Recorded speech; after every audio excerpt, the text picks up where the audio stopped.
آج کلچر کو تباہ کیا جا رہا ہے، آج تمہارے گھروں سے چادروں کو چھینا جا رہا ہے ٹی وی کے ذریعے، میڈیا کے ذریعے۔ یہ واقعات کیا ہیں کہ شیعہ لڑکیاں گھروں سے جا رہی ہیں؟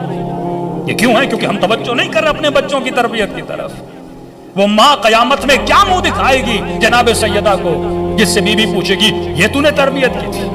خاتون کا کام جاب کرنا نہیں ہے، نوکری کرنا نہیں ہے، صرف پیسے کمانے کے لیے غربت میں رہو لیکن اپنے بچوں کی تربیت کرو۔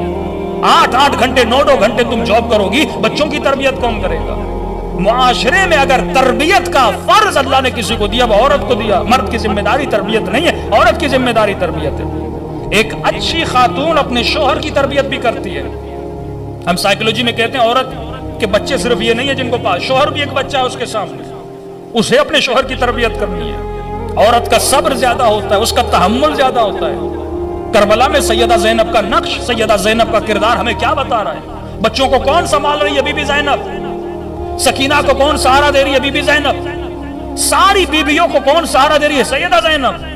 حالانکہ امام زین العابدین امام ہے لیکن یہ ڈیوٹی مولا کی نہیں ہے، سیدہ زینب کی ہے، کیونکہ عورت کا حوصلہ ہوتا ہے، اس میں صبر ہوتا ہے۔ پورے سفر میں پردے پہ گریا کیوں ہے؟ چادر پہ گریا کیوں ہے؟ کربلا کی ہر مصیبت میں سیدہ زینب کی چادر کا ذکر کیوں ہوتا ہے؟ مومن روتا ہے۔ کبھی سوچو تو صحیح، بی بی زینب کو کربلا لے جایا کیوں گیا؟ کبھی سوچو تو صحیح، شمر اور آل شمر نے جن پہ تم زیارت عاشورہ میں سو لعنتیں کرتے ہو، کیا جرم تھا ان کا؟ بیویوں کی چادریں لوٹی نا۔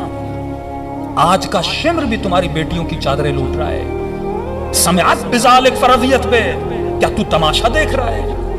کیا تیری وہ ذمہ داری نہیں جو اہل بیت نے تجھے بتائی؟ تو آج ایک محجبہ خاتون کا یونیفارم یہ ہے جو شرعی حجاب ہے وہ کرے، جو اس کی ذمہ داری ہے۔ بچپن سے اپنی بچیوں کو سمجھاؤ کہ اللہ بچہ عورت سے پیدا کرتا ہے، ماں کی کوکھ سے پیدا کرتا ہے، کوئی ذمہ داری دے کر پیدا کر رہا ہے نا۔ اللہ نے ایک سسٹم بنایا، ایک نظام میں ولایت بنایا ہے۔ ولایت کا مطلب علی ولی اللہ نہیں ہے، ولایت ایک پورے سسٹم کا نام ہے۔ جس سسٹم میں بچہ پلتا ہے، پلنے کے بعد جوان ہوتا ہے، جوان ہونے کے بعد اس تربیت میں جب پل کے جوان ہوتا ہے پھر جا کے امام زمانہ کا سپاہی بنتا ہے۔ تم نظام طاغوت میں بچے بڑے کرو گے، کلمہ سیکھ لیں گے، نماز سیکھ لیں گے، قرآن سیکھ لیں گے، لیکن آؤٹ پٹ کیا ہوگا؟ حضرت لقمان کی مثالیں کیوں نہیں سمجھتے کہ زمین میں چاول کا دانہ ڈالو لیکن دعا کرتے رہو کہ خدایا گندم دے، گندم دے، گندم نکلے گی۔ نظام گندے نظام میں بچوں کو بڑا کرو گے اور توقع یہ رکھو گے کہ بچے حسینی بنے، کبھی نہیں بنیں گے۔ یہ پورا فارمولا، یہ پوری میتھمیٹک ہے، 2+2 4 بنتا ہے۔ یہ ہو نہیں سکتا کہ تم غلط تربیت دو، 24 گھنٹے بچے گیموں پہ بیٹھتے رہیں، 24 گھنٹے بچے فلمیں دیکھتے رہیں، اب توقع یہ کرو اس بچے کو خواب میں امام زمانہ کی زیارت ہو جائے۔ دن رات آنکھیں لوگوں کے ناموس کے پیچھے ہوں اور زیارت کربلا پہ کہو کہ خدا امام زمانہ کی زیارت کرا۔ نجس آنکھیں کبھی پاک چہروں کو نہیں دیکھتی، نجس زبانیں کبھی امام سے ہم کلام نہیں ہوتی۔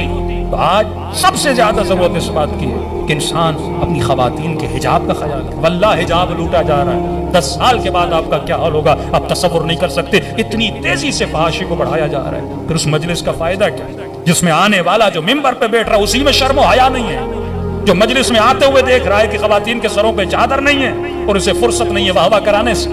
شرعی فرض ہے اگر تو آنکھوں سے دیکھے ایک شیعہ خاتون سر پہ چادر نہیں رکھ رہی تو جا کے ممبر سے بول۔ شرعی فرض ہے جب دیکھ رہا ہے آج جوان نشے میں جا رہے ہیں، جوان کی زبان پہ دن رات گالی ہے اور تو ممبر سے ان سے واہ واہ کروا رہا ہے۔ گالی والی زبان کتنے بھی نعرے مارے اس کا فائدہ نہیں، بد حجاب خاتون جتنا بھی سر پہ ماتم کرے اس کا فائدہ نہیں۔ یہ ممکن نہیں ہے۔